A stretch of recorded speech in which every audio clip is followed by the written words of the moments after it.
whole time. I didn't have to ask James just now. Sure, Welcome you to did. episode 19 of not the Walmart Sellers podcast anymore, Arbitrage Radio. We have a guest on tonight that I'm really, really excited to talk about. Somebody I've been following for a while, and I'm extremely jealous of. I'm sitting here in my basement listing stuff, and he's out riding elephants and going to exotic places and has been to every Hyatt in the world, I think.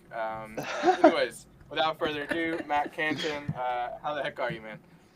I'm doing good, man. I'm actually on a little break here. I'm in my hometown right now for a couple months, and I'll be here. I'm kind of just regrouping, and then I'll probably make another trip out Southeast Asia. I'm getting excited. I'm gonna actually do my first business class redemption. I'm flying Qatar Q Suites out to Saigon here at the end of That is September. Wow. crazy. I want to be you when I grow up. That's so amazing. That's like I know. So for context, everybody, whenever I asked Matt to come on, he was like, "Dude, I don't want to come on your podcast and look at Keepa charts and talk about the ups and downs of how to be a reseller. I want to talk about what reselling has allowed me to do, and I'm like super like that's amazing. Like I need to do a better job with that stuff, but I see the stuff you're doing. I see the places you're going. And, like that's you're a reseller, right? I mean, you have like a reselling business. Like you're like that's like something that's Yeah.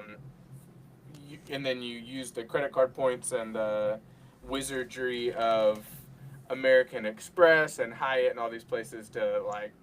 You just said you're flying with the Prince of Saudi Arabia or something. I don't even know what you said because I don't even know what that is. I've only been on a plane once. So so like what's the motto? How do you get in like how do you get into that? Yeah. So I forget, I don't know exactly how to pronounce his name, but he's that new partner with the Hormozy couple. His like Shiravasa or something. But anyway, he spoke recently about something called stacking, and I think it 100% applies here. Basically, the premise is you learn how to resell something, then you learn how to resell a little better. So you stack that sort of tool. You stack that sort of skill. Same thing with credit. If you're already reselling, you might as well like do everything you can to make that 1.5 to up to 5% on top of, what you're already going to do anyway.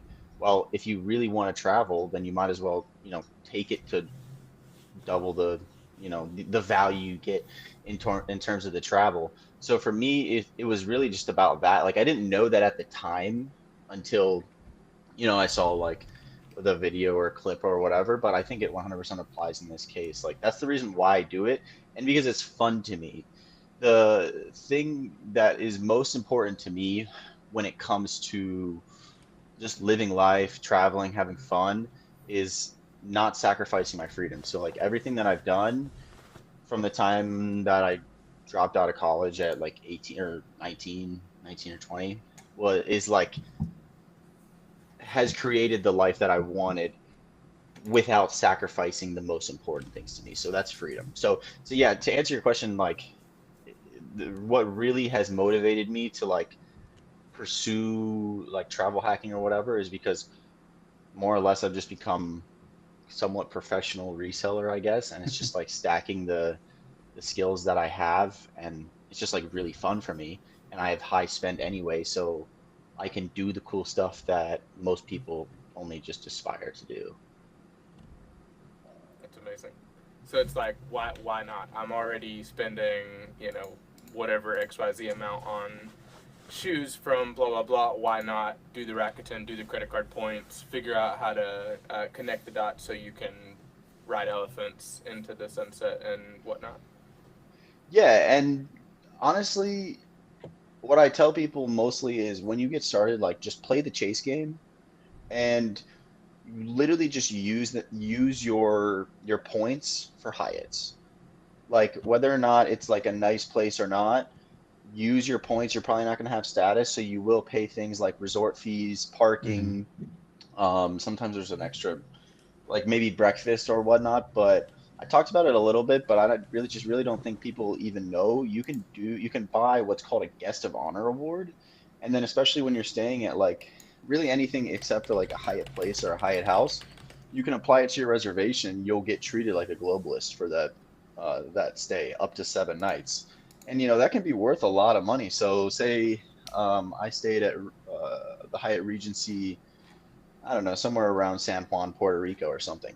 And the breakfast for two people is like, 60, 70, $80 a person a day. And then on top of that, resort fees, you're talking like $100 a day just between breakfast and resort fees. If you can buy a guest of honor award for 60, $70, apply it to your reservation, and you like save all of that money. That's just one example of like just an easy redemption where you can get so much value out of your points, as opposed to like trying to dance around and like find flights through transfer partners and all that stuff, where it gets really messy and you actually need to know really what you're doing. So I don't Why know if that I don't know if that was your question, but hopefully that answered it. why Hyatt's specifically? Because it's the best transfer partner that exists in the game. Like between, well, what was originally Chase and Hyatt, but now it's also built in Hyatt, is it's just there's so much availability and the redemption is so easy. You can just go on the app, toggle on the switch for points, and book your stuff. And then on the between Chase and Hyatt, all you have to do is just connect the accounts. It's pretty self-explanatory, Gotcha. as it is with any of the other transfer partners. But the main thing is it's because it's so easy to find availability. Like if you compare it to flights, for example, a lot of the availability is hidden. It's hidden in routes between different airports. Sometimes, you have to find in a lot of cases, what's called Saver Award availability, and it just gets very complicated. But because with airlines, there's really three main alliances, and for example, like Qatar Airlines and British Airways fall into the same alliance, and there's situations many times where you could be booking a British Airways flight on Qatar because the points are cheaper, but the flight is the same. So you get all these like weird little nuances or whatever with flights, but with the hotels, it's really easy and really simple because there's so much award availability. Unless you're like really starting to get towards like the higher end luxury stuff. I've never had a points card before. We rock just one, so we just have the stereotypical plum card because it suits our needs, and we haven't really dived into any of the points cards before. Really? Have any of you guys spoken about on the podcast the Hyatt Business Credit Card? No, we haven't. We never talked about anything with credit cards. Yeah. Yeah, tell us. Oh my gosh, this He card. said, oh my god. This card is so overpowered for people like us. I mean, if you're spending even like $50,000 a year, this can be very beneficial for you. So the Hyatt Business Credit Card is like $200 annual fee a year, and it has some multipliers like on your two highest spend categories. I don't know, they're not like really that great. That's not really why I focus on them. But anyway, you earn with Hyatt there. It's like I said, the easiest redemption. Like 90+% of my points go to Hyatt just because I travel all the time, and I'll go to a place just to stay at the Hyatt just because it's interesting, especially when I'm overseas, because they're actually, well, for lack of a better word, worth visiting. So anyway, yes, this Hyatt Business Credit Card, it just earns 1 point per dollar spent, so nothing crazy there. But the real catch is with the card, you get 5 qualifying nights to Hyatt for every $10,000 that you spend. So Wow. 60 qualifying nights earns you globalist status for the year.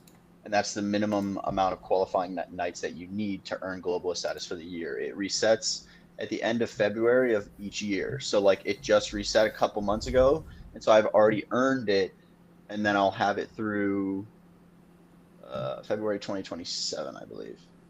Wow. I think. So like at the end of, okay, I forget exactly how it works, but I think like I just earned, so it reset in February, but I had it through the end of 2026 February. But like I have to earn it through 2027 again.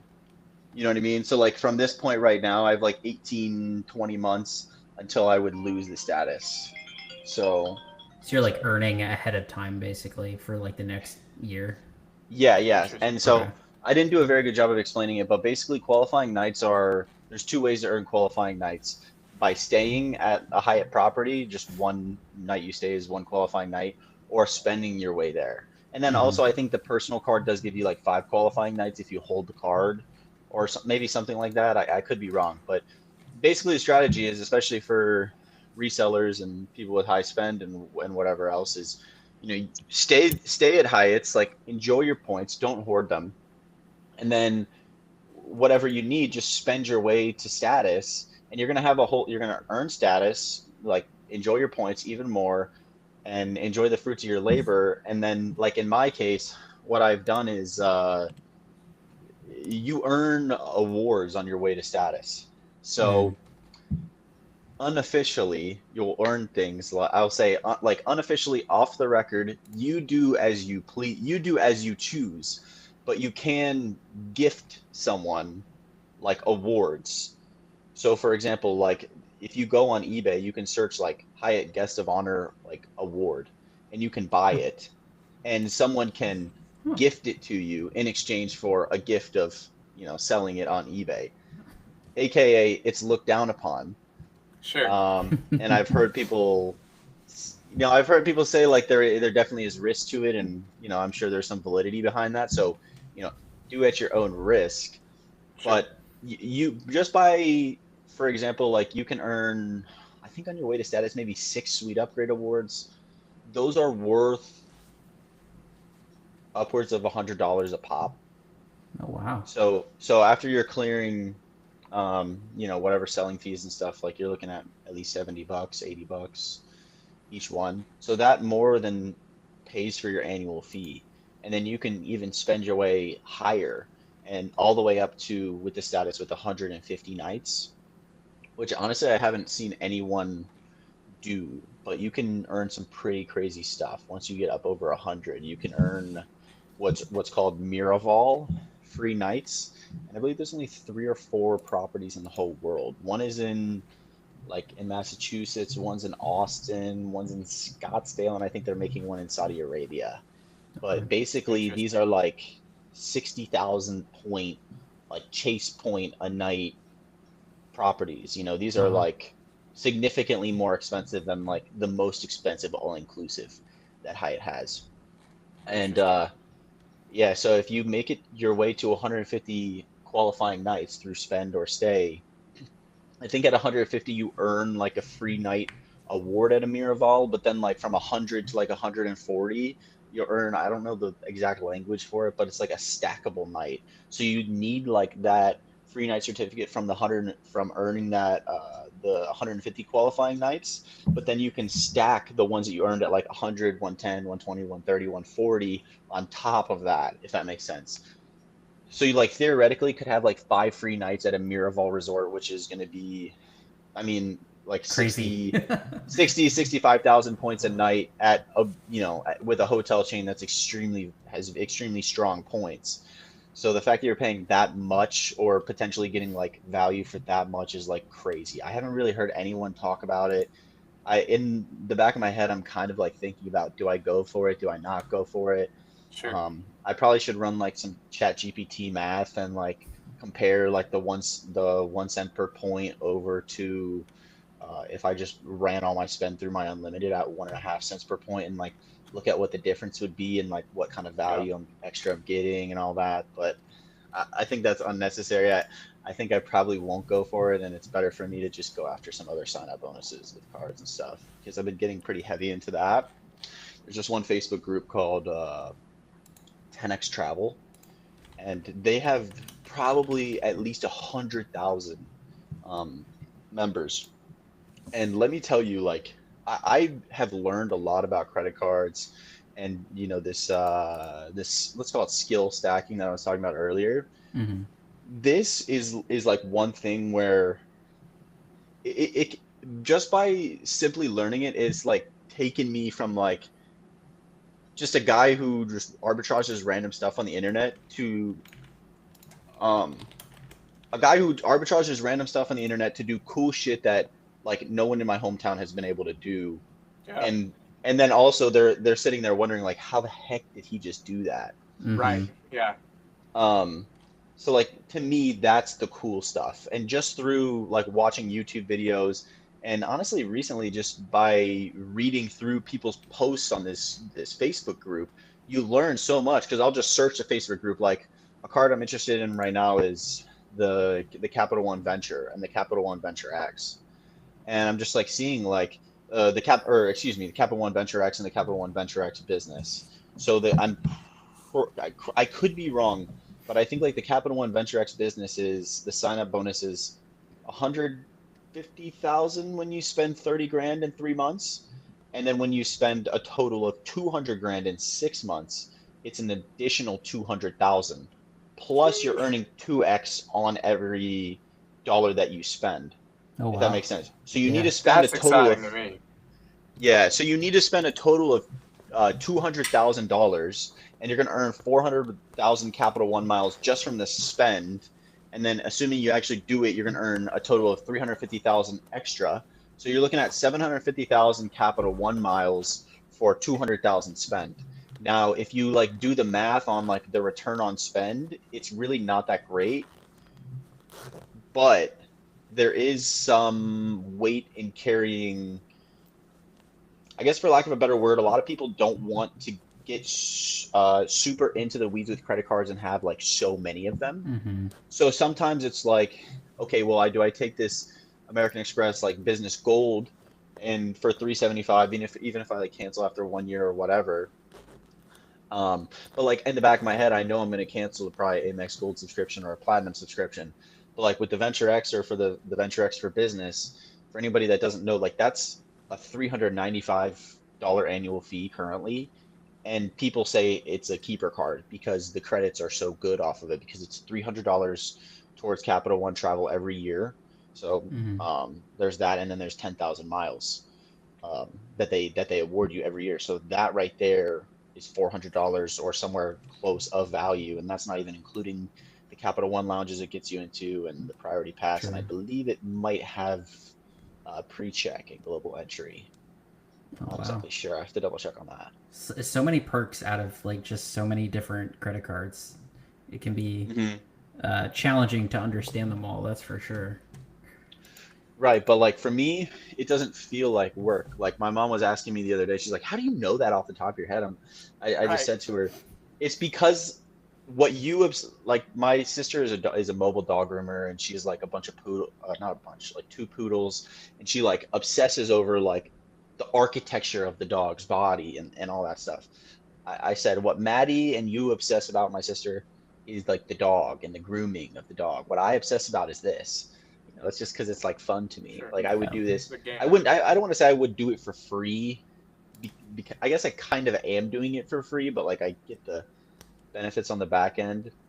But to me, it's just like I see it as a hobby. That's amazing. So right now, my wife and I aren't prioritizing travel. We go to pretty much the same place every summer, same place every winter, and like we just kind of we're not prioritizing it. But one day I hope to, and so this stuff gets me excited. Like there are places I want to see, and one day having points and person that whatever you said, the check-in pass and the all this stuff. Like it's cool, but like what we look for in a credit card right now is just what's the like what can you get for spend that's not travel. Like we're more interested in the benefits outside of travel. Mm. But one day I can totally see why people get like hooked. I follow this one guy, and he talks about like he just makes short form content about all the different things you can do with each card. So he'll do like talk about the chase cards and what you can all the special stuff, and then the other stuff. And so MX Plum is cool. That'd be cool to have 60 days instead of 30. I like that a lot. But uh, I I actually don't had the know. Amex Plum. I had the Amex Plum when I first got started in Amazon, and I got rid of it because the annual Really? fee. Yeah, the annual fee wasn't worth it to me. It was only the just straight percent back as Mm-hmm. long as you pay in full. Otherwise, there's no amount back. And for me, I don't leverage. I only leverage money that I actually have in my business. I'm not leveraging credit Same. ever. So for that reason, I'm not even gonna mess with it anyway. What I recommend over doing that is, especially like if you still have ink cards to um, get your ink card. So the most common one to get in the beginning for someone like us is the Chase Ink Unlimited. So you get a $10,000 limit. Great, ride with that. The Unlimited and the Ink Cash have 12%, or excuse me, 12 months, 0% APR on those cards. So what I would do is, get the Unlimited, ride with that, like play it safe, like I was saying earlier, I don't leverage. And then after, I mean, however much time, it could be a couple months, it could be a year, go and get the cash, and you can do the same thing. You're going to get a similar credit limit, but what you can also do is if you go in like branch or maybe even call, you can get a lot of the credit limit that was transferred from your first card to your second card. Yeah. And then you have 0% APR. Like say you did exactly like I said, you have 0% APR on a cash card of, let's say, 9 of the 10,000 from that unlimited and the 10,000 that you actually got approved for on the cash. So now you have 19,000 0% APR. You can ride with that for 12 months. I don't recommend that you over leverage or whatever, but it's always safe to hedge your bet. So you're earning points. You're hedged your bet for that 12-month period if shit hits the fan, and you're not paying American Express some BS crazy annual fee that's really not worth it, in my opinion. And the reason I really just don't like American Express is because at like the snap of your fingers, they'll change the annual fee and the credits, and it's just like, this is not what I signed up for with this credit card. Yeah, I've seen them Yeah. to two people I know as soon as they paid it off, or they kind of racked up a balance and their spend was inconsistent, and Amex was like, "Hey, you got to pay this. We're not going to approve any more purchases." So I have seen that before too. Yeah, happened to a buddy of mine too. Yeah. It's like all of a sudden your limit is $20,000 less, and it's like, oh no, that's not good. For a card they claim is like quote unquote unlimitless. Unlimited, yeah, right, yeah. All right, enough boring points talk. Where's the coolest place you've been? But give me a few. What's the highlight reel? Speaking of, everybody go follow him on Instagram at Matt Canton. Is that right? Yeah, just simple, Yeah, just okay. my name. What's the highlight reel? I know I've seen some stuff. Oh man, there's so many good places. So if I'll start with the U.S. since there's obviously a lot of U.S. listeners. If you're on the East Coast, I would definitely get to the Hyatt Regency Orlando. Like if you're going to Universal or Disney World, it's right down the road. They might even have a shuttle that goes there. They And probably it's do. it's really nice. I would use a Guest of Honor award or a Suite Upgrade award to stay there. I think you can get breakfast for 4, maybe two kids, 2 adults. I would kind of jig it by basically. I would basically just go like 2 adults and just be like, hey, like my kids are in the room. Like, can we get food for them? And like just tell your whatever 2 people you get to go meal. Play it like that. I don't know.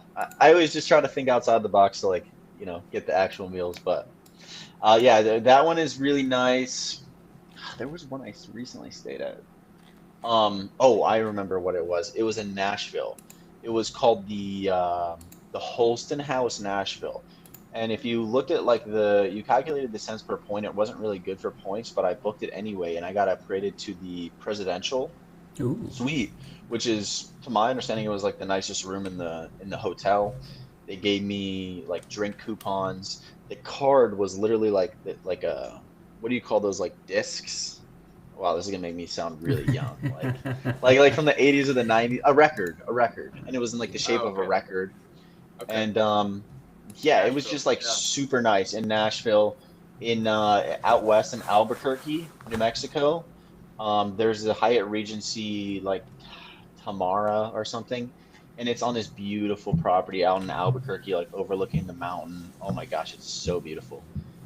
So I recommend that. And then if you were to go international, I mean, oh my God, there's just so many. Here's what I'll say generally about like the Park Hyatt, for example, is like the fanciest or one of the fanciest brands in the Hyatt ecosystem. I don't think it's that great. If someone told me that you can stay at a Grand Hyatt, you could stay at a Park Hyatt. A Grand Hyatt's usually typically like 3 or 4 Park Hyatt's, minimum like 5. If you see a Park Hyatt for like a category 3, even like a 4, like that's crazy. It's probably in some really cheap place, like Vietnam or Cambodia or something like that. So I forget the question. Oh, where's some of the best places I've been? The Grand Hyatt Jeju. The Grand Hyatt Jeju, it has the biggest Grand Lounge in all of Asia. I get treated exceptionally well there as a Western traveler because they get a lot of Chinese tourists and Korean tourists. So when they see Western people, they tend to like just treat them really well. And then I would also say the Hyatt Regency Da Resort and Spa in Da Nang, Vietnam. That hotel is a category 4, so that costs like 15,000 a night if you can catch it off peak at 12,000 points a night. And that place is stunning, stunning. There's probably Really? from one side to the other, there's probably at least a quarter mile just of beach. There's, I would say, maybe 20 like villa. I guess you'd call them villas, like 3 bedroom, 2 bathroom, 2 floor, 2 balcony, private pool Wow. villas on this property that take Wow. up, like an entire third of the property, just beachfront. So yeah, between those ones, I would say that's where it is. I'm going to stay in the Park Hyatt Saigon in Ho Chi Minh City in Vietnam by the end of this year, so I'm excited for that. And I think I might also stay in the Park Hyatt Chicago just because I have a free night certificate to use. But off the top of my head, I mean, those are the good ones. I think I also like, I mean, just an honorable mention for something cheap and good. The Grand Hyatt Tampa Bay is really underrated. It's a category 3, right by the airport. Good chill spot to hang out, like even if you just have a staycation sort of vibe. So yeah, there's a lot of really good ones in Atlanta too, Cody. Like cheap. Oh, I wonder if his internet died. It happens. I was looking up those hotels as you were talking about them, and my God, those are pretty. There's just like some Yeah, I very good know, right? sights going on there. Yeah, like what I've recently stayed at was the Hyatt Regency Da Nang. Are we still recording, by the way? Yep. Yeah, we're still live. Okay. Yeah, so I recently stayed at that Hyatt Regency Da Nang, and I stayed at two separate reservations. This is like 2 months ago or something. First Mhm. reservation was just me and my brother, and we're like, oh, we're just gonna go for 2 days, like just see how it is. Like, let's just check it out. And it is so nice that I was like, all right, I'm gonna stay for 2 more days, and I brought That someone else with me. So when I knew that I was coming back, I was texting the like I don't think it was like the manager of their hotel, but like one of those people that just like concierge people. yeah. And and she kept texting me back and forth like, okay, if I get like an opening for a suite upgrade, like I'll definitely let you know, but like we're completely sold out, blah blah blah. And like the night before, she texted me, she's like, actually, I have a suite for you, and like I upgraded you. It's like the last thing we have. Like it's incredible, That's blah blah awesome. blah. That So that beach view is just mm, yeah, more than did you that. ha did you see it? I just googled like kind of the views around it, and it's just like my God, that is beautiful. When you go, especially to Asia at the top level, I don't really think it's just for like Hyatt or something like that. Just the quality overall, just it just takes it a whole nother step up a notch Yeah, in comparison to the US. And I haven't been to Europe, but based on what people say, like and from Europe as well, it's not nearly as expensive. The redemptions are way cheaper, obviously, because the cost of living in these places is way cheaper. yeah, And it's this what you get, the value you get is just it's incredible. There's nothing you can do. Like what I'm planning to do is possibly so I'm going to Vietnam, back to Vietnam, flying Q suites, and I get to Vietnam in early October. And then I'll be there for about 45 days. I believe your visa as an American you can get for 45 days, and then at that oh point I'm wow. faced with a decision. Where do I go? Mm-hmm. Hey, Welcome back. so at Sorry that point about that. you're good. So at that point, I'm faced with the decision, like, where do I go? Do I want to fly around? Do I want to go to Bangkok? Do I want to just see, um, do I want to go somewhere and just renew my visa and go back? So that Mm. leads me to one of my options that I have is I can go to either Malaysia or Indonesia.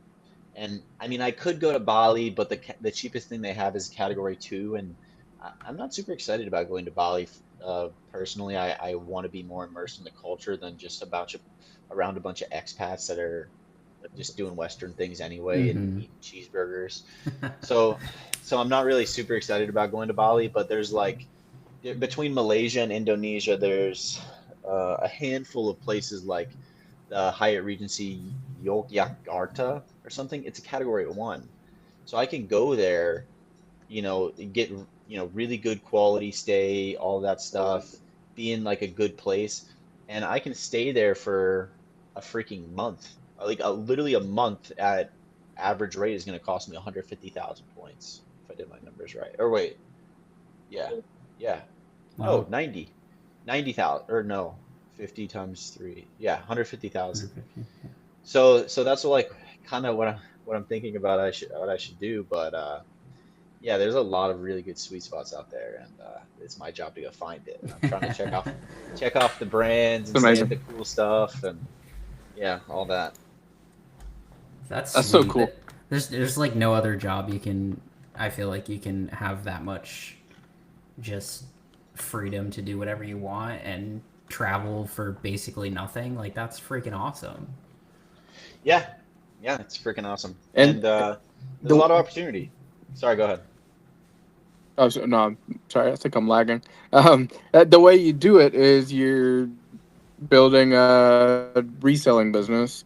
You're doing OA to prep, and then you're Hmm. just focusing on increasing spend with lower risk stuff, and then you use the points to travel to all these Hmm. crazy places. Is that pretty much the gist of it? I mean, is there obviously knowing which points to get matters, but like that's pretty like that's big picture. That's kind of uh, simply Yeah, put. yeah. Simply put, it gets really deep, and if like I always what's the word? I tell people like, hey, if you have like questions or you don't know what to do, you can talk to ChatGPT, and ChatGPT is like 80+% right, like even for the free version. Mm. And if maybe are getting some inconsistencies or whatever, what I do is I basically just check it, be like, hey, look, like according to this, like it's telling me it's actually this, so like double check Flyer Talk and Monkey Miles and Reddit and tell me what you're seeing. So like I'll physically tell it, like if I have a question about specific, I mean, it doesn't have to be credit cards or whatever. Excuse me. I'll talk to ChatGPT and I'll say, hey, look, I think like this is the case. What you're actually telling me is that this is the case.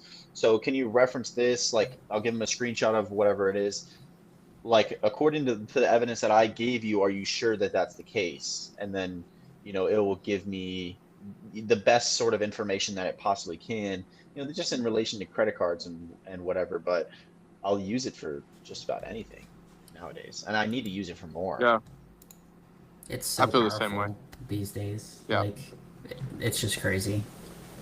I still have Yeah. the free version of ChatGPT. I still haven't upgraded. Amy Carducci was in my store the other day, and she was like, "Look at this," and she like pulled her ChatGPT around and was like showing me like the last 5 things she did on it. She pays for the Hmm. premium or whatever, and it was so cool. It was like the stuff that she's doing. Like I wouldn't have even ever thought to ask, and then I'm trying to use it more because of how powerful it is. Like I don't want to wait and not have figured it out, or like started to use it, and be kind of behind. Because like before I talked to her, all of my eBay listings were literally like, I'm just putting like a basic description, like super basic, and she's having ChatGPT like put filler words or not keyword strategy and like all kind of fancy stuff, and Yeah, you can AI description it. Yep. yeah. Yeah, that's cool. Yeah. Yeah, I do that nowadays too. Um, Well, oh, go ahead. no, I was just gonna say, if there's anything in particular like that you want to like talk about, like that we put in the notes besides the credit stuff, like that's I can talk for like probably several more hours just about like different trade strategies I can tell. Yeah. and whatever. But yeah, like if you want to like, I'll let you drive the conversation. Yeah, heck yeah. Well, I was gonna say before we move on from travel, I'll share my I'll share a travel story from my life. I'm doing this all wrong, by the way, but uh, I have you ever heard of a microtel? It's like a Yeah, micro hotel. Yeah, yeah, on multiple occasions. Not recently, but I specifically remember me and my wife, 4 kids at the time. We have 6 now. We stopped. It was like a $48 a night place or something. oh and my, we yeah, didn't. And so you go in this like super sketchy like alleyway like piece of crap place, and then we slept at a microtel, and then we are out at 7 a.m. going RA trip or whatever it was. So yeah, that's the other side of what you know all this other stuff, and yeah, I need to get better with it. So okay, so let's talk Bitcoin for a second. You put yeah. in the notes Bitcoin, and I that's fascinating to me. Like I know a little bit about Bitcoin, but like what's your thoughts on crypto? What's got Yeah. you excited about it? What's the future? This is a good question and a very open-ended one at that. So with crypto, here's what I like to think, or just really with anything with just my investments or um, just my philosophy in general. I try to match what I know, like a balance between what I know about a certain uh, type of investment and what I can handle in terms of volume, in terms of management between my investments, right? So, like, I'll just use like figurative numbers. You could be someone who's like has $1 million, right? But maybe they're like a homeowner with like 2 kids and like a family. Well, if you're a homeowner and let's say your net worth is $1 million, well, 500,000 of that could be tied up in your house. Like if you have a really good job and you just want to start, reselling to make some extra money, hopefully one day, like get out of your job and have your own freedom back. Well, you could, be a millionaire on paper, but 500,000 of that is tied up in your house. Like, are you really going to be taking that money out? No, like maybe that's not the best investment, but I mean, you have 500,000 in your house, you're not going to be using all of that money. So Sure. for me, like I guess what I'm trying to say is for me, I am more of a different people have different philosophies on diversification. For me, I am put my eggs into a couple baskets that I know and understand, and not just one basket that I know and understand, and protect those couple baskets. So for Sure. me, Bitcoin is one of those things. I have a couple baskets, right? So like I now have a rental property, that's one of my baskets. I have Bitcoin, that's one of my baskets. I have just making money online, arbitrage, all that stuff. That's one of my baskets. Those are really like my three main baskets. And Wow. then from there, I analyze, what I have and allocate what I can. So for me, Bitcoin has really just been something that I just slowly put money into, almost like a savings account. Mm. And I didn't realize it at the time when I started in like 2018, but I more or less was really onto something, and I've made a good amount of money Not in bad. Bitcoin, but I've also lost a ton of money in Bitcoin because um, when Sam Bankman-Fried like did the whole Ponzi scheme against everyone, his company went down, and his company was also borrowing money from BlockFi. Well, there was through a series of events and mistakes on my part, I lost what's now worth probably $40,000 of staked crypto, and Mm. that's gone. That's Mm. gone forever. But I mean, it's because like also I take responsibility for like what I did. I was leveraging it and holding it in BlockFi, not in my own cold storage, and I didn't know what I was doing. So like nowadays, yes, I still have crypto. I have a significant amount of crypto, and I don't trade it. I don't even really talk about it a ton, because for me, I just see it as a bank account, and I also see it, to put it simply, I see it the way that, the potential thereof the internet was in like the 90s. That totally did not make sense, but you understand what I'm saying. No, no, Yeah. I, Like to- I the get it. way that Yeah, I people hear you. saw, I wasn't born at that time, but the way I imagine that people saw the internet in the 90s is like what I see crypto and artificial intelligence today. I don't need the money. I believe in the investment, and I've had it for, plenty of time now. Even after losing that much money, I'm still doing okay. And I recommend, even at today's prices of like what 120,000 for a Bitcoin or something, I still think it's a great time to buy. Like, are you going to be buying it at like the absolute best price right now? Is it going to go lower? Yeah, probably. But like, honestly, I don't know, because I'm not an investor that's just, analyzing the charts and whatever. I'm just a guy that's like, all right, well, I had an extra, 2, 3 grand this month. Like, I'm going to put some in there for a rainy day, and Yeah. my child's going to thank me one day, Hmm. and you're in a position, hopefully, where you're sitting here saying, I think one day this will ultimately give me my complete and utter freedom. I don't know if that makes There's sense. there's a few people who have gotten that exactly from Bitcoin, so it is wholly possible that that can be an avenue for some people. Especially getting in as early as you did too. Like you're talking about, 2019. That's cheap compared to now. So Well, right, but I wasn't like, I bought plenty of Bitcoin at, 70,000, 80,000. I bought plenty of Bitcoin at those numbers. And like, let's also remember, I mean, at the time it was probably like 18 or 15 grand worth of mostly Bitcoin. Um, but like, even at those numbers, I'm still up a little bit in the grand scheme of things. And I've just been buying just forever. I'm not selling, I'm not trading, I'm not doing anything. And I'd recommend that other people do the same, because we're in a situation right now where retail is just now getting in, and the markets are being manipulated by, these hedge funds, these people who want to start mutual funds and all these crazy things behind crypto.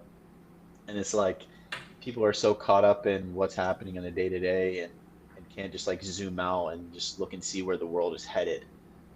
And that's like most of my conviction behind it. It's not really anything like technical. gotcha. It's just using my head.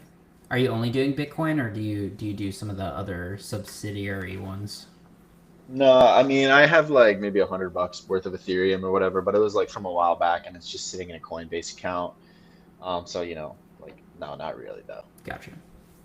So that's just kind of my take, my stance on it, because if I'm not trading it or doing anything with it anyway, I kind of want to just be as safe as possible, because the thing about Bitcoin is it's truly decentralized, and no one can control or manipulate the quantity uh, or the entire network as a whole. So, I mean, as long as the demand for the coin is there, then you're fine, which I think we're, much beyond any sort of complete collapse of, what could happen with Bitcoin. I mean, you never can rule it out, but Yeah. that's just my two Yeah. cents on it. You'd have to get every single person who has it to be like, "Oh, well, it's over," and that'll never happen. People Yeah. people really have faith in the decentralized currency aspect And of I it, I think, feel like. yeah, and I think one thing that a lot of people fail to realize with companies, I mean, maybe not with Bitcoin, but you can look at it with like some of the world's biggest companies. They're literally too big to fail. Like, think about what would happen if Amazon went bankrupt. Or, I mean, even how many airlines does the United States have? Like, big airlines, like what, maybe five, six? Uh, Hmm. like, like if two or three of those, even one of those started to go under, like, you look at what was happening during COVID, like, the government has to in some way, shape, or form subsidize them. Like, we're not going to just let every single one of our airlines go under. You know what I mean? It's just, the point I'm trying to make is, some things are too big to fail. The Federal Reserve. I don't want to say actually it's too big to fail, but like, it's too big for the government in this case to not try to save it if it is heading in the direction of failing. Mm-hmm. You know, because if, like, for example, the Federal Reserve, if the Federal Reserve collapses, like, our entire economy is f effed. Yeah. Like, not even just like on a national level, but like, because we're the United States, on a global level. So I think we're kind of at that stage with Bitcoin, Yeah. or at least getting there. Interesting. I mean, it's bigger I, than, if you look at the market cap, it's bigger than Amazon right now. It's like the fifth biggest, like, asset in the world in terms of dollar, like, value wise. Oh, wow. I didn't even wow. know that. That's crazy. Yeah, like, it's up against like Apple and Amazon right now. I remember when Bitcoin, at some point in my journey, I don't remember when it was, but it had went down, it went up and then it went down into like the 20s, or it maybe even been lower than 20. And I remember like spending a whole night, like I got really, really into crypto and like learning all the different stuff and the different, I staked some stuff in, I don't know, it's a bunch of different things that I did and lost money on, but I was really into it. And I specifically remember one night, I was like, I could buy a Bitcoin, I could buy one right now and own a Bitcoin.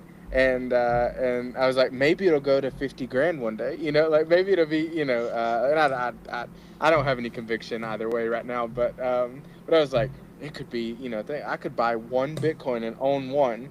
And I didn't do it. It was probably the right decision for me at the time because I would have just sold it. But I regret not like doing enough research to feel convicted about it, like to have like a full conviction on it, because like I think my path could have been different if I had been more convinced that it was Bitcoin. I think in my mind I was worried that Bitcoin would be Yeah. would go to zero one day. Like like one day some event would happen, like what you mentioned with Sam, what's his face, like there would be something like that, a big rug pull and everybody would lose. I got into NFTs. I was like super You were into NFTs so for a minute. into NFTs. I was so excited about NFTs, and I was up 50 grand on Oh NFTs my. at one point. Yeah, I did. I mean, I was like heavy, and then I should have sold. I should have sold, and Bag holding. so, yeah. You were So caught bag what? holding. I was caught bag holding, very much so, and embarrassingly so. Do you So still hold NFTs today? oh yeah, I have like 50 or something.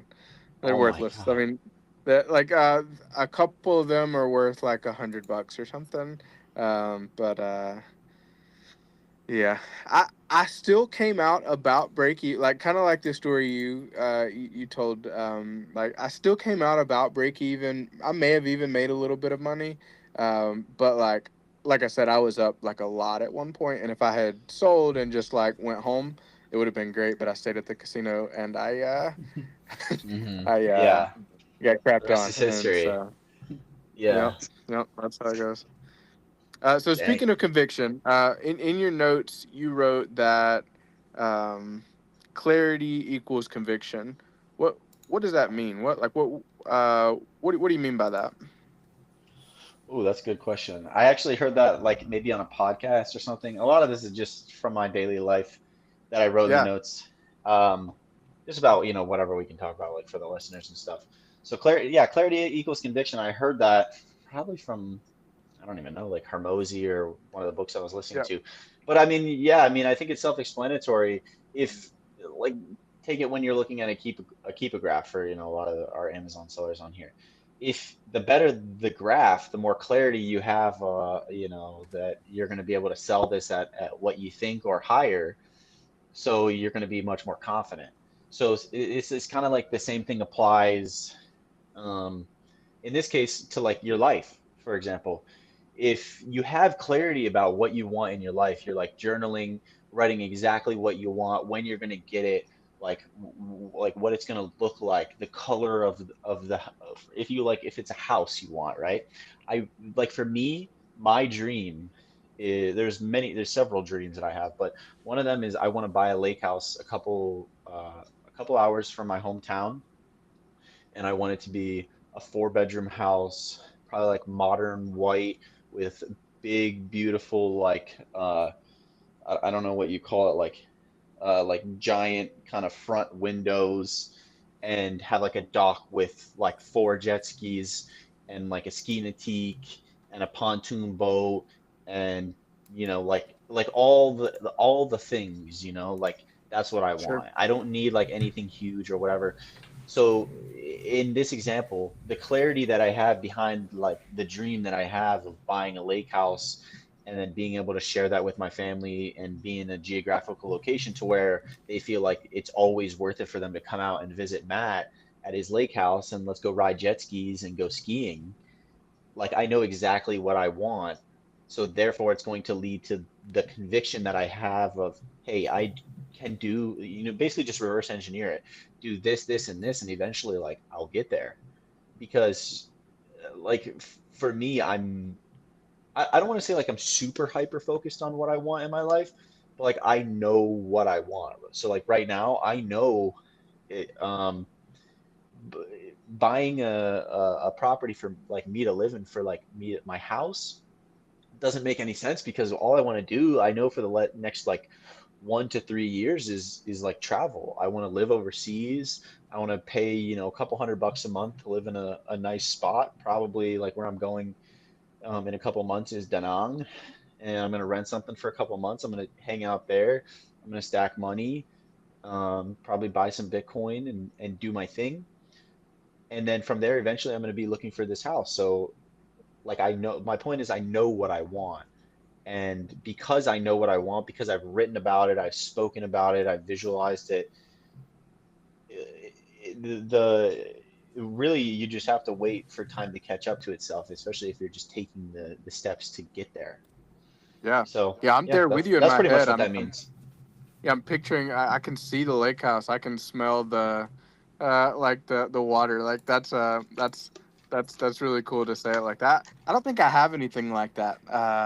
Like I think that's probably something I can do better with my mindset and whatnot. Is knowing exactly what I want, and that's that's cool that you have that. Well, hey, I'll take an invite too once you get out there. I'll Yeah, get on a jet ski. yeah, let's do Go it. fishing. Yeah. Hey, so journaling. What do you write in a journal? I I want it. Like I've always wanted to journal, and I think I'd be really good at it. But and also I'm so dumb. Like I will literally like have an epiphany and then forget it and have it again 6 months Hmm. later. And like I feel like if I journaled that stuff, like it would maybe stick with me, or I would have more clarity around it. So like what is journaling, or what does that look like for you? Yeah, that's a good question. So like recently I kind of had laid off of it a little bit. And the reason is because not because I think that there's anything wrong with it or whatnot, but it's mostly because I look at it like with habit stacking. So if you get up in the morning and like the first thing you're gonna do is you're gonna work for like an hour, for me it's like okay, like after I work, then I'm gonna journal. Well, if I don't like have that sort of habit in place, then I'm never actually going to complete the stack that I have. Because if I know okay, I'm gonna work and then I finish and I journal. And so I haven't been doing that. So ever since I've been back home, I've been kind of like out of my mojo and I haven't Mhm. been doing as much of the journaling or whatnot. But I think the best thing about journaling is when you have something that you feel like you want to write about, just write. Just write like going back to the clarity and conviction thing. I write about the lake house that I want. I write about it as if it's already there. And like I purposefully talk to myself positively because at least from the books that I've read and audiobooks and podcasts I've listened to, it's going to do you might as well speak as if it's already there because if you don't, you're doing yourself a disservice. And either way, it's not going to make it. If it actually doesn't happen, right? Well, at least I tried. Like at least I was actually thinking about, magnetizing this into my life. And if it doesn't work, it doesn't happen. Well, I probably didn't take the necessary actions to actually get there, right? If I never actually go out Sure. and look, oh, what are my options for a lake house out, within an hour of my hometown, I'm never going to actually find it. It's not like it's going to magically pop up, but if you actively talk about, and conceptualize something that you want in your life, and then you go out and you get it, and you take the steps to go get it, then it's going to happen. So, like translating into journaling, it's really just like talking about those sorts of things. And like when you have a shower thought, my first inclination is like take a video, just like selfie, or journal, just based on what it is, or what I feel like, if I should feel like this is okay, this is a little more personal or private, or I feel like I should share it, things like that. And then I'll kind of just go from there. I will also use ChatGPT sometimes, and I'll be like, hey, I'm thinking and feeling this way, and I want to maybe talk about this, or maybe I feel uncomfortable about this, and I'm looking for like sort of prompts to talk about, um, in relation to these sort of subjects. Like, can you give me, something to go off to write about?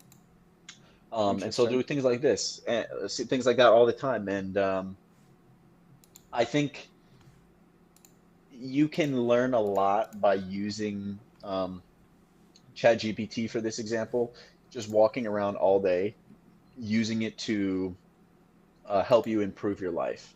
And I think there's a fine line between using it to help you improve your life and using it to make yourself brain dead. Don't do that. Yeah, that's what I mean.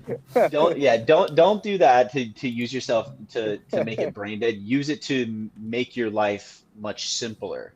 Like I'll use it to obviously complete tasks, but one of the very underrated things is how it can help you socially, psychologically, dealing with relationships, dealing with how to react to somebody, or hey, I did this sort of Like a wrong, maybe I therapist. acted this. Yeah, exactly. Yeah, it's helped me a lot in that way too. That's amazing. Yeah, I'm more the brain dead side, I think. And speaking of the voice memo, I know what you're talking about because like recently, like within the past month or so, I was driving, and you just have like these moments of clarity where like you have all these kind of pieces going around. For me, it's like this, anyways. You have kind of all these pieces floating, and then like you have a moment of clarity, and like you're like, this fits here, this fits here. I know, and I distinctly remember probably like a 12-minute voice memo that I left myself, and I was like, I had just drank some coffee, so I was kind of hyped up, anyways, and I was like, I have a membership group. Matt, I think I'm not sure if you're in there. I think you're in there, but it's a Yeah, I leads am. group for an Amazon. Yeah. Um, uh, oh, I think you're frozen. Anyways, I had an offer to sell it. I had an offer. Somebody wanted to buy it, and it was good money. Like it would be like it would have been a good idea for me to to sell it potentially. And I was driving, and like all the pieces were kind of moving around, and I left myself this voice memo, and the opening line is, Cody, do not sell the Bolo Club. And then like I listed like all these reasons why, and like what I wanted to do with it, and the long term vision, and like how we were gonna take it to the next level, and like what like what I wanted to do with it. And like that was kind of like, I guess it's not journaling, but like whenever you have whenever you have a moment of clarity like that, like I see journaling or a voice memo or making a piece of content about it. For me, it's like you're capturing it. Like you're like, instead of, because Hmm. like for me, it's so easy. I'll have a moment like that, and then literally an hour later, I'm like bipolar. It's just like just gone, and that's terrible. If you can capture those moments, I totally agree. I think it's a good idea. Yeah, yeah, I completely agree. I mean, I like just today, for example, I was thinking about something in the shower, and I was like, wow, that's like totally needs to be said. And like comes to this point now, I didn't take a video. I don't remember what it was, and it's gone forever. Hopefully, it can pop Yep. back into my head. Yep. Yeah, so that's Okay, what so happens. yeah, hey, we're getting close to an hour, and I want to respect your time too, man. I wanted to ask, one of the things you put in your note was faith. What does that mean to you? And like, Like, Hmm. what does that mean to you? Yeah, so I've been a Catholic ever since I was young, and I was baptized. I went through communion and confirmation in eighth grade and all that stuff, but I never was like a really devout like Catholic or anything like that. And recently, I've been going through like a pretty tough time. I was telling like Cody and James, like I don't want to get into it too much right now, but it's made me realize that it's like I was talking about earlier about like speaking things into existence, and if like they don't come, then well, like at least you tried it. It's the same thing. Like you might as well have faith in what you believe in. Like for me, I guess we're talking about religion. I have faith in God that, there's a higher power. He will, he's there and protect me and everything like that. Um, because what's the alternative? Like if I were to just say, okay, I don't, right? I mean, maybe that's like a Yeah, or selfish I thing to. give up on figuring it out. Like a lot of people do that. I give up. Yeah, I hear you. Mhm. And I've seen amazing things happen.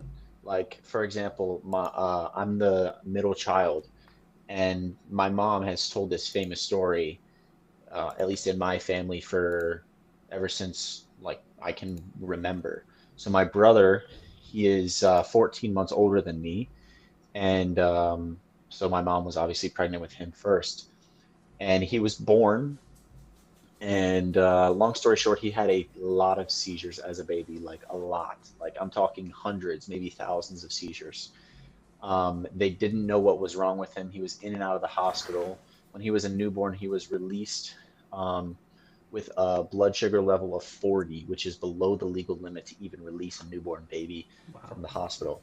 So long story short, they didn't know this at the time. It took like several months for them to even figure this out. But he had still has a condition called nocidioblastosis.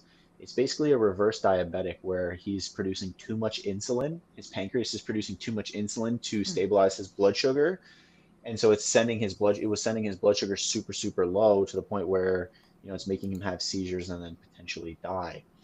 Um, so they're in and out of the hospital. My mom and my dad, when my brother was like a couple months old, and she was going in between surgeries, and I think it was right before he had to have his pancreas taken out, or maybe they were like there for a checkup in Cleveland Clinic, just going back and forth. And my mom and dad are showering at the hospital, doing all this crazy stuff, and she like used the restroom and went to go get a shower at the Cleveland Clinic, and when she got out, she looked in the toilet because I think she had already used the toilet, so she knew like she had flushed it and it was clean or clean. And anyway, she looked and there was four coins in the toilet in the shape of a cross. And I don't remember exactly like what coins were what, but they all had like specific years on them. One was like my parents' marriage year, my brother's birth year, and then like both my parents' birth year. And so she collected all the coins out of the toilet and just like held on to them. Didn't really think too much of them, but just kind of thought it was odd. And so like an hour later or whatever, she was going in for like her appointment, just checking in, trying because the doctors are just trying to figure out what's wrong with my brother at this point. He's 2 years old, and they said, we know what's wrong with your son. He needs to have like basically this life-saving surgery, and if he doesn't, he's going to end up dying in his sleep one of these nights. And so they performed the surgery, and to this day, he's my brother, and he's awesome. So it's just like that's one little story of like something that happened that I look back on, and I'm like, holy crap! Like the fact that that happened is just absolutely insane. Like to put in perspective for you, there is, I mean, I don't know exactly, but what I've been told, maybe around 30 people in the United States that have nocidioblastosis. So it's Wow. so Wow. rare.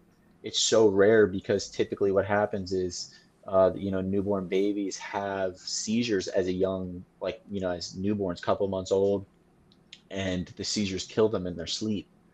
And so the Yeah. parents, by the time they get around to see the child, I don't know what exactly happened, but they, had a seizure and lost their life. It was just like a little newborn baby. It's crazy. So yeah, That's a wild that's something. story. That's crazy. Yeah, and actually, just recently when I was in Nashville, I met these guys on Broadway. I don't know if you guys ever been to Nashville, really awesome place, but just these two guys, and got to talking. They said they liked my shoes, so got to talking with them for 10, 20 minutes, and he was like, they're like one of those people that like really just talk about God and Jesus, but they like weren't pushy about it, and it was cool. Like they're just being friends, and they said to me at one point like, hey, actually, like not that long ago, we were in the Philippines, like just doing a mission trip, and we healed a deaf person. Like legitimately, they healed a deaf person. They showed me a video of them like at some gigantic convention center, and like their whole church or whatever, maybe 10 guys just like around this Filipino guy, and they just took a video, and they just did like a prayer for him. Like, I don't know exactly what was said, but long story short, like at the end they like snapped in his ear, and he goes, whoa, whoa, like what the heck? And actually, now that I think of it, might have been twins, like some twin Filipino boys, maybe like, 16, 17, 18 years old. Wow. And they just performed this prayer for him. And after they snapped in his ear and they were like, what the heck? And you know, they became, like able to hear after being deaf for, 18, 20 years. So yeah, I think Wow. it's good to just believe. I'd rather believe and not like reap the benefits than not believe and not receive the benefits. Also, obviously. Yeah. That's so interesting. What a crazy story about your brother. Wow, that's wild. Yeah, Um, okay. Well, one more thing before we let you go. You put in your notes that 300K is halfway to a million. I think that's regarding revenue, but I'm not sure. If it is, what's your goal? What are your goals with the business like in the next 5 years? Where are you hoping to take things? What is it? What does that look like? yeah, that's a good question. When I say that, I'm more referring to net worth. Because they say Oh, like okay. your first 100K is like your hardest, and then once you're in a position to where you can get the 100K, then like say in my case, okay, if I have 100K and it's split across, like in my case, I'm juggling like three baskets, right? So I have, you know, like my situation is not 100K, but you have a little bit of say Bitcoin. You run your Amazon business for your active income. That's where you're getting most of your money, and you own some Bitcoin or like you own a house or whatever. So between whatever net worth you have, it's kind of spread across. Well, once you have 100K, you can do a little more. Once you have 300, you can do a little more. You can apply more leverage. So like once you Interesting. get to 300K, it's a lot easier to get to 400K than it was to get from 1 to 200, for example, or obviously Hmm. 0 Yeah, to sure. 100. So like once you have the leverage, then it's just a game of like just letting time play out, and obviously having your investments in sound, safe, good places. Like for me, um, like I have a large percentage of my life and net worth into Bitcoin.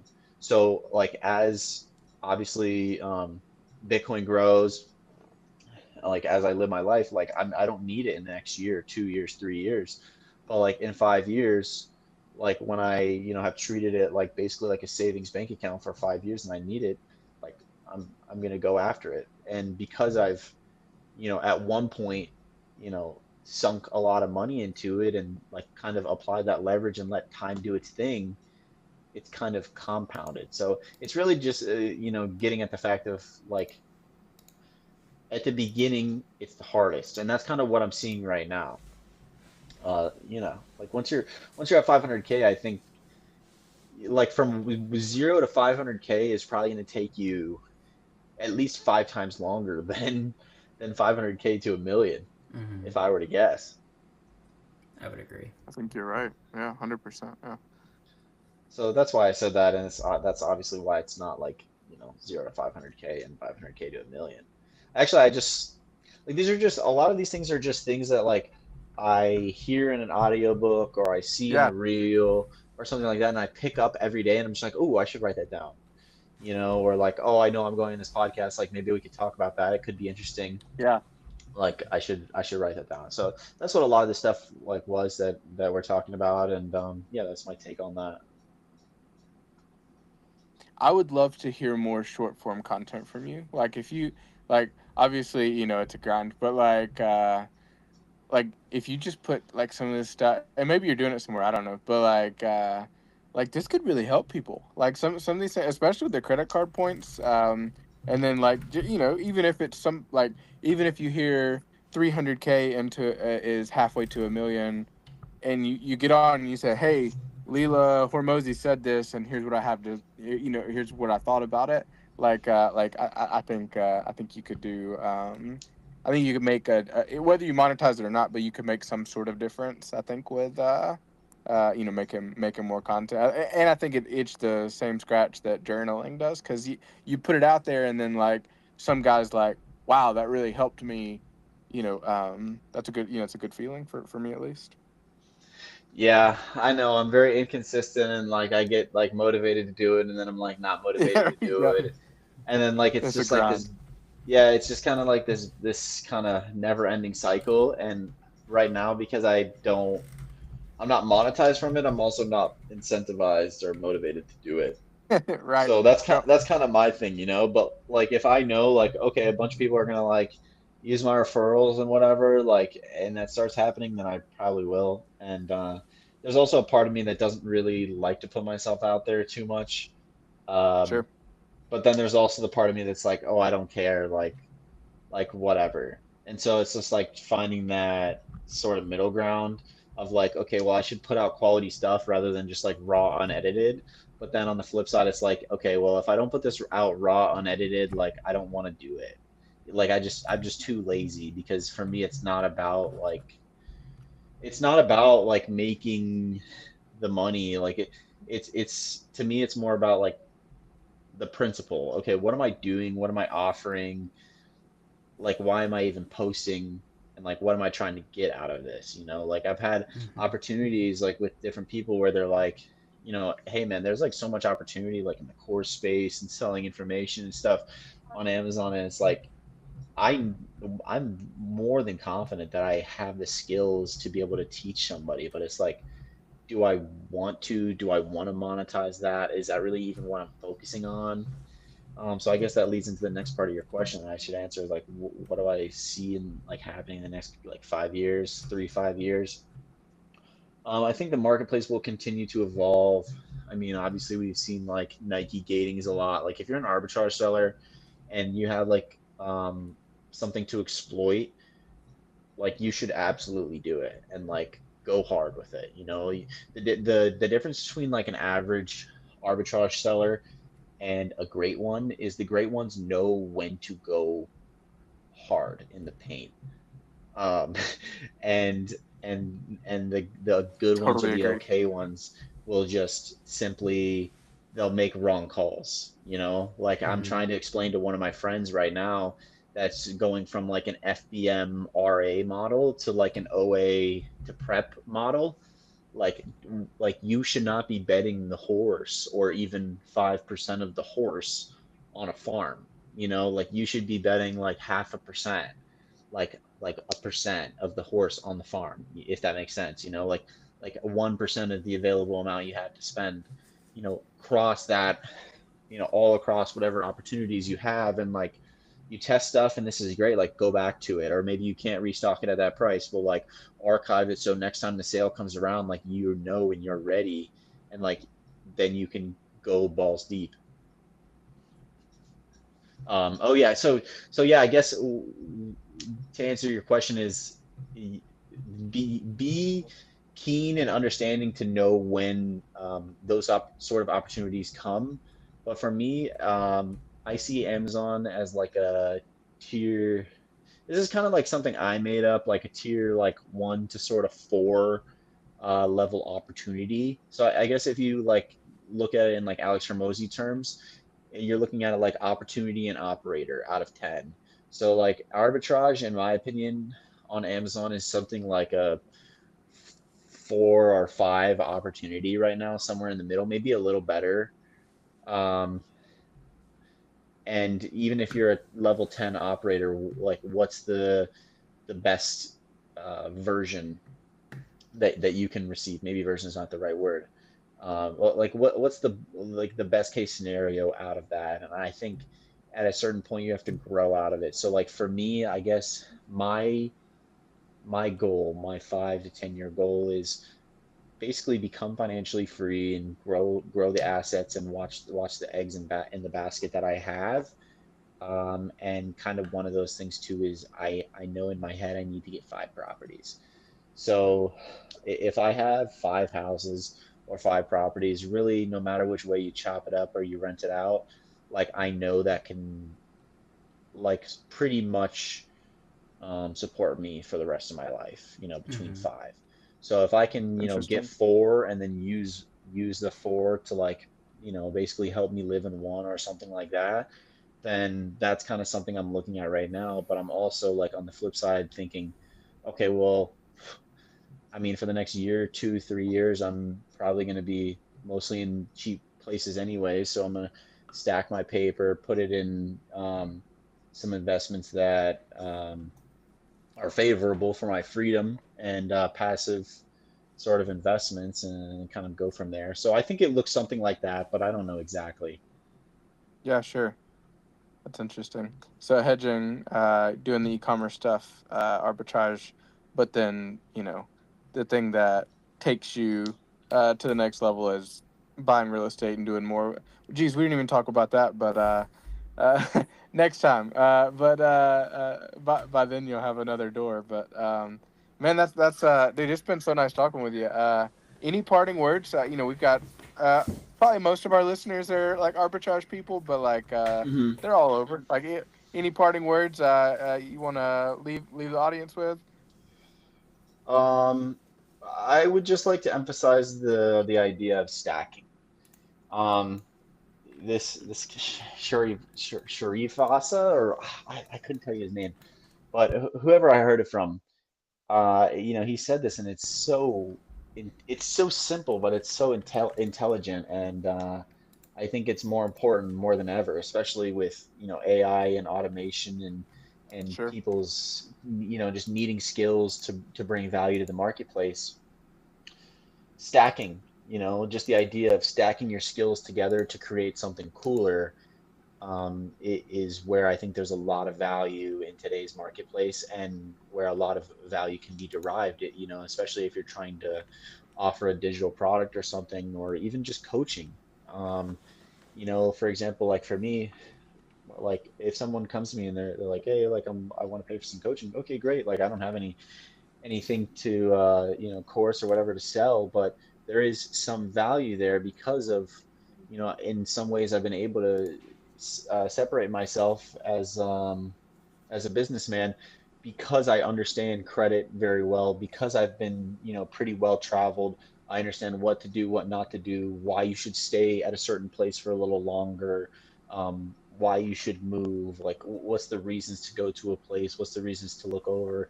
So all of these little Sure. skills that I stacked on top of each other has given me a little edge, like for example, with the Hyatt Business Credit Card. Most people, yeah, they're paying like the $200 annual fee, but like I'm profiting $1,000 a year from it just because I've, understood how to leverage my status, how to make money from the status and like also take advantage of it and like reap the benefits and rewards and be treated like a king when I'm staying at like Hyatt's in this case.